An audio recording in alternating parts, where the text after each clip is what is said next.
Assalamualaikum warahmatullahi wabarakatuh. Perkenalkan, nama saya Muhammad Mirsa. Saya dari kelas 03 SMJP 034, ruangan 440 dengan NIM 211 01 05 03 395. Mata kuliah Teori Ekonomi Makro dengan dosen pengampu Bapak Yosi Wahyu Indrawan. Saya di sini ingin mempresentasikan materi tentang perkembangan perekonomian global. Materi pertama yang akan saya bahas adalah pengertian ekonomi dunia. Ekonomi dunia atau ekonomi global secara umum merujuk ke ekonomi yang didasarkan pada ekonomi nasional semua negara di dunia. Ekonomi global juga dapat dipandang sebagai ekonomi masyarakat global dan ekonomi nasional, yaitu ekonomi masyarakat setempat, sehingga menciptakan satu ekonomi global. Masalah makroekonomi yang menjadi landasan melihat sejauh mana kondisi perekonomian dunia ditinjau dari perkembangan pertumbuhan ekonomi, tingkat pengangguran, dan tingkat inflasi. Pertumbuhan ekonomi dunia. Ekonomi Amerika Serikat pada triwulan 1 tahun 2018 tumbuh sebesar 2,3%. Yang pertumbuhan ekonomi kawasan Eropa pada triwulan 1 tahun 2018 mencapai 2,4%, melambat dari triwulan 4 tahun 2017 sebesar 2,7%. Perekonomian Tiongkok tumbuh sebesar 6,8% pada triwulan 1 tahun 2018. Perekonomian Jepang pada triwulan 1 tahun 2018 tumbuh sebesar 0,9%. Perwujudan dari ekonomi global. Dalam proses aktivitasnya di bawah ini ada beberapa perwujudan dari ekonomi global, antara lain yang pertama adalah globalisasi produksi, adalah yang dilakukan oleh beberapa negara bertujuan agar biaya produksi jadi lebih rendah. Yang kedua, globalisasi pembiayaan. Perusahaan global dalam hal ini mempunyai akses untuk mendapatkan pinjaman atau melakukan kegiatan investasi baik dalam bentuk portofolio maupun secara langsung. Yang terakhir, ada globalisasi tenaga kerja. Globalisasi ini ditandai dengan hadirnya tenaga kerja asing. Perusahaan global dalam kondisi ini akan mampu memanfaatkan tenaga kerja dari seluruh dunia sesuai tingkatannya. Dampak positif ekonomi global. Yang pertama, meningkatnya produksi global. Peningkatan produksi global ini dapat melalui spesialisasi dan perdagangan. Juga terdapat faktor-faktor produksi dunia yang dapat digunakan lebih efisien. Dengan demikian, output dunia kian bertambah dan masyarakat akan mendapatkan keuntungan dalam bentuk pendapatan yang meningkat, yang pada gilirannya dapat berakibat pada meningkatnya pembelanjaan dan tabungan. Yang kedua, meningkatnya kemakmuran negara. Ekonomi global melalui sebuah kegiatan perdagangan yang lebih bebas memungkinkan masyarakat berbagai negara lebih banyak mengimpor barang dari luar negeri. Hal tersebut membuat konsumen mempunyai lebih banyak pilihan barang, dan juga konsumen dapat menikmati barang dengan harga yang lebih rendah dan lebih baik. Dampak negatif ekonomi global. Yang pertama itu menghambat pertumbuhan di sektor industri. Adanya ekonomi global menyebabkan negara-negara berkembang tidak biasa lagi memakai tarif tinggi untuk memproteksi industri yang baru berkembang, atau disebutnya infant industry, sehingga perdagangan luar negeri yang cukup bebas menimbulkan hambatan bagi negara berkembang dan memajukan sektor industri. Yang kedua, neraca pembayaran menjadi buruk. Ekonomi global menaikkan barang-barang impor.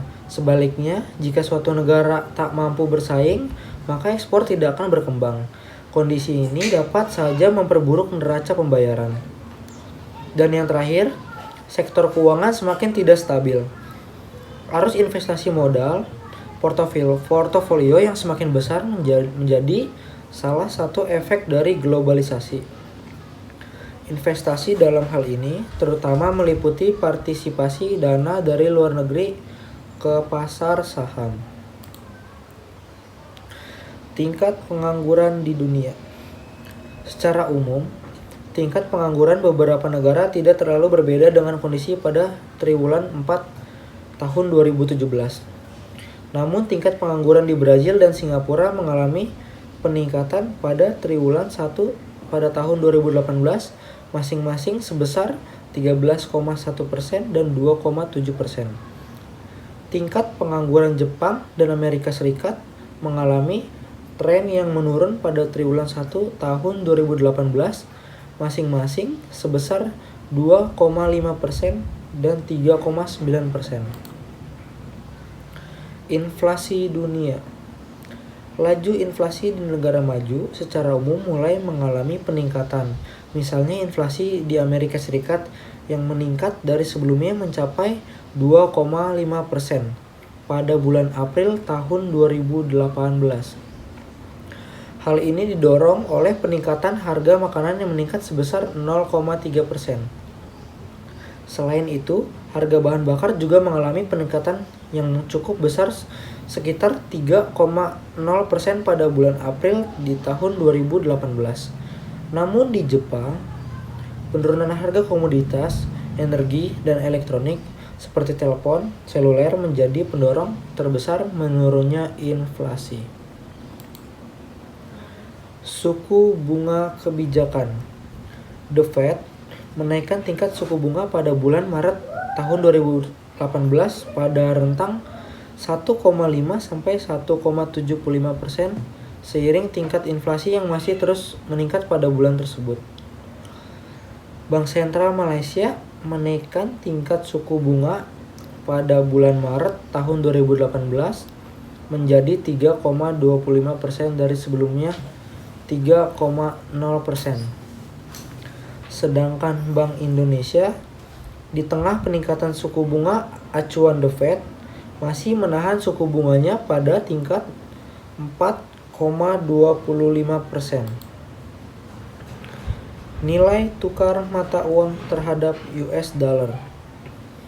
Sepanjang triwulan 1 tahun 2018, mata uang beberapa negara di dunia mengalami depresiasi terhadap dolar Amerika Serikat, seperti peso Filipina, lira Turki, real Brazil, dan rupiah Indonesia termasuk yang mengalami depresiasi nilai tukar terhadap dolar Amerika Serikat pada triwulan 1 tahun 2018. Depresiasi peso disebabkan oleh kenaikan impor bahan bakar seiring dengan percepatan pembangunan infrastruktur di Filipina. Selain itu, tingkat inflasi yang meningkat juga menjadi pendorong depresiasi peso. Perkembangan harga komoditas.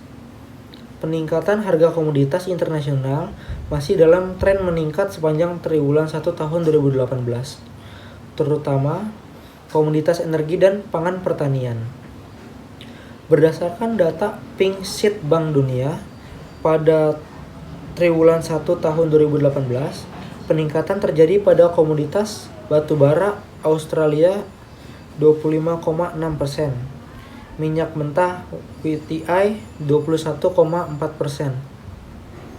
Harga batubara meningkat cukup tinggi pada triwulan 1 tahun 2018, didorong oleh peningkatan permintaan yang tinggi di Tiongkok. Sementara itu, harga logam dan mineral juga mengalami tren yang meningkat pada awal tahun 2018, didorong kombinasi permintaan yang meningkat dan terbatasnya produksi pada beberapa jenis logam ataupun mineral. Harga minyak dunia dan gas alam.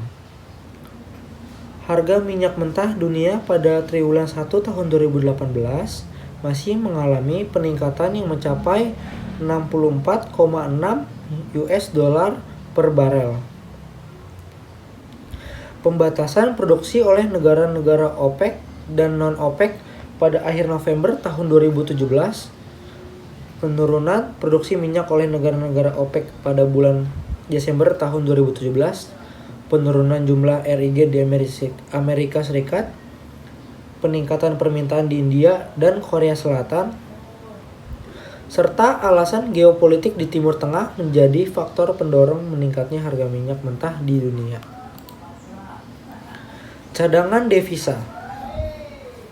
Sepanjang triwulan 1 tahun 2018, beberapa negara mengalami peningkatan cadangan devisa, seperti Tiongkok yang mengalami pertumbuhan devisa sebesar 4,4% dibandingkan dengan posisi Maret pada tahun 2017. Total cadangan devisa Tiongkok pada bulan Maret 2018 mencapai 3.240,2 miliar US dollar. Cadangan devisa Indonesia pada tahun 2018 triwulan 1 cenderung mengalami penurunan. Total cadangan devisa Indonesia pada bulan Maret tahun 2018 mencapai 126 miliar US dollar. Cadangan devisa Jepang mengalami peningkatan pada bulan Maret pada tahun 2018. Peningkatannya yaitu sebesar 6,8% dibandingkan dengan posisi bulan Maret tahun 2017 mencapai 1.268,1 miliar US dollar pada bulan Maret tahun 2018. Pengertian krisis ekonomi global. Krisis ekonomi global merupakan peristiwa di mana seluruh sektor ekonomi pasar dunia mengalami keruntuhan dan mempengaruhi sektor lainnya di seluruh dunia. Ini dapat kita lihat bahwa negara adidaya yang memegang kendali ekonomi pasar dunia yang mengalami keruntuhan besar dari sektor ekonominya. Bencana pasar keuangan akibat rontoknya perusahaan keuangan dan bank-bank besar di negeri Pamasam satu persatu tinggal menunggu waktunya saja. Kerjasama ekonomi internasional. Kerjasama ekonomi internasional. Yang pertama itu World Bank, Bank Dunia. Didirikan pada tahun 1944 yang berkedudukan di Washington DC, Amerika Serikat.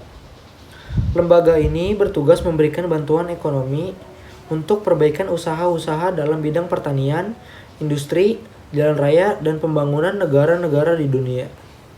Yang kedua itu WTO atau World Trade Organization.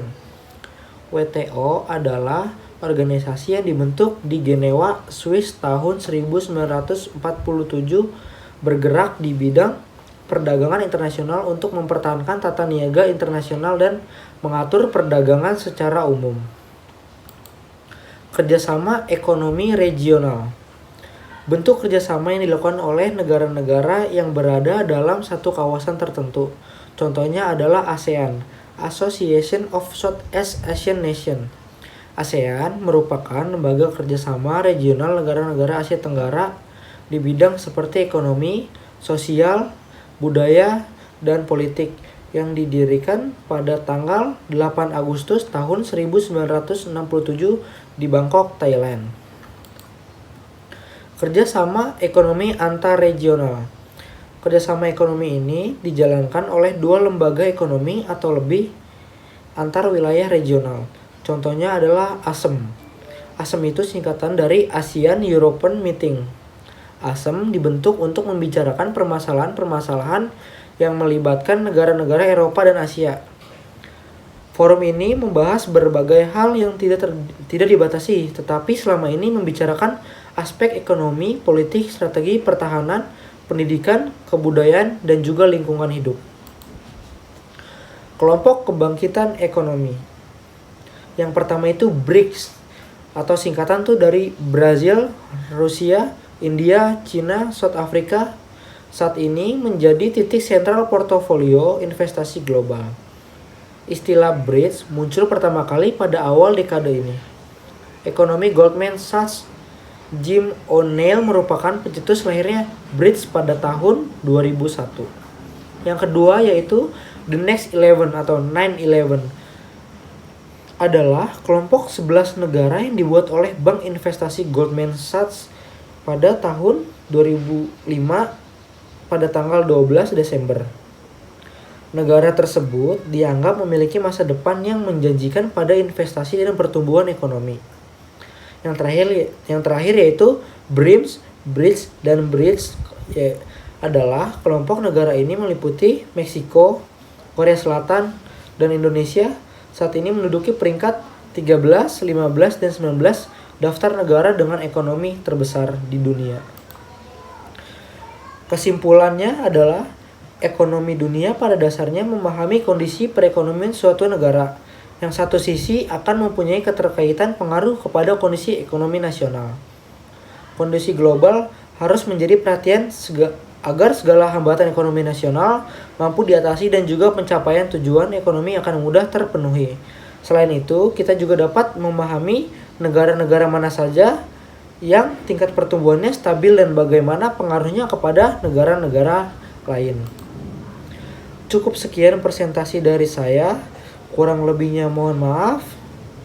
Wassalamualaikum warahmatullahi wabarakatuh.